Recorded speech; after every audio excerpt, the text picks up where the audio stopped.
नमस्कार। चलिए, आज एक बहुत ही ज़रूरी और दिलचस्प पर्यावरणीय सवाल को समझने की कोशिश करते हैं। ये पूरी कहानी ना एक पहाड़, एक अदालत के फैसले और सिर्फ एक नंबर, बस एक नंबर के आसपास घूमती है।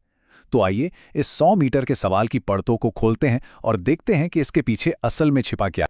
अब ये जो सवाल है, ये सिर्फ एक सवाल नहीं है। ये एक तरह की पहेली है जो हमें सोचने पर मजबूर करती है कि विकास और पर्यावरण के बीच का जो नाजुक सा बैलेंस है, वो कितना ज़रूरी है। तो आइए इस पहेली को एक-एक करके सुलझाते हैं। तो सबसे पहले ये समझते हैं कि ये पूरी बहस शुरू कहाँ से हुई। इसकी जड़ में है हाई कोर्ट का एक बहुत ही खास फैसला। तो इस फैसले का मतलब क्या है? सीधा सा मतलब ये है कि एक कानूनी परिभाषा को बदल दिया गया है। जमीन के वो हिस्से जो हमेशा से अरावली का हिस्सा माने जाते थे, उन्हें अब कानूनी तौर पर पहाड़ी के दर्जे से ही बाहर कर दिया गया है। और ये जो नंबर स्क्रीन पर है 100 मीटर, यही इस पूरे मामले की जड़ है। ये सिर्फ एक आंकड़ा नहीं है, आप समझिए, ये एक ऐसी लाइन खींच दी गई है जो ये तय करेगी कि अरावली का भविष्य कैसा होगा। और यहीं पे आकर जो कानूनी परिभाषा है, उसका सामना ज़मीनी हकीकत से होता है। ज़रा सोचिए, एक परिभाषा में बदलाव किया और बस उतने से ही एक संरक्षित इलाका माइनिंग के लिए खुल सकता है।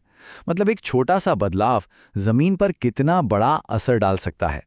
लेकिन सवाल ये है कि भाई अरावली इतनी ज़रूरी क्यों है? आखिर ये कुछ पहाड़ी तो हैं, है ना? खैर, ऐसा बिल्कुल नहीं है। असल में अरावली इससे कहीं कहीं ज़्यादा है।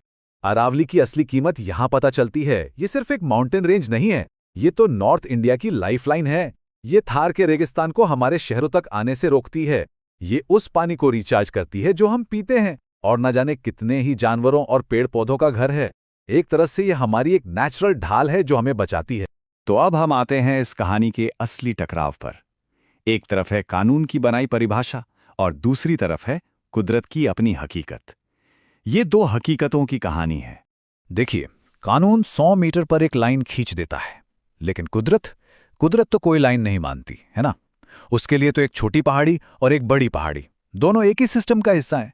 सब एक दूसरे से जुड़े हुए हैं और एक साथ मिलकर काम करते हैं। तो असली मुद्दा यही है, इंसान की बनाई परिभाषाओं और प्रकृति के सिस्टम के बीच का ये टकराव। जब हम नेचर को अपनी सुविधा के हिसाब से ऐसे टुकड़ों में बांटते हैं, तो हम अक्सर उसके पूरे सिस्टम को ही नज़रअंदाज कर देते हैं। तो अब जब हमारे पास ये सारी जानकारी है, चलिए अपने मूल सवाल पर वापस चलते हैं, लेकिन इस बार एक ज्यादा गहरी समझ के साथ। अब जब हम इस सवाल को दोबारा देखते हैं, तो ये सिर्फ एक सवाल नहीं लगता। अब हम जानते हैं कि इस सवाल के पीछे दांव पर क्या लगा है। तो हमने क्या समझा? सबसे पहले एक कानूनी फैसला आया जिसने 100 मीटर की लाइन खींची। दूसरा, हमने जाना कि अरावली एक कितना जरूरी इकोसिस्टम है। तीसरा, हमने देखा कि कैसे कानून और कुदरत की हकीकत आपस में टकरा रहे हैं। और आखिर में वो सबसे बड़ा सवाल कि इस सब का हमारे पर्यावरण पर असर क्या होगा।